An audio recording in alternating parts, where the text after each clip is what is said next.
দিনকাল কিন্তু খুবই খারাপ, তাড়াতাড়ি চলে আসিস। আচ্ছা মা, ঠিক আছে।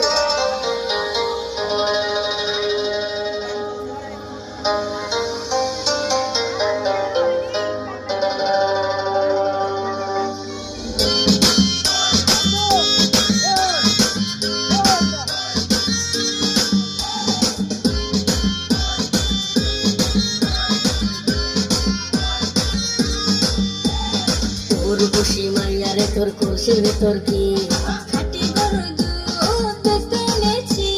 তোর খুশি মাইয়ারে তোর খুশির ভেতর কি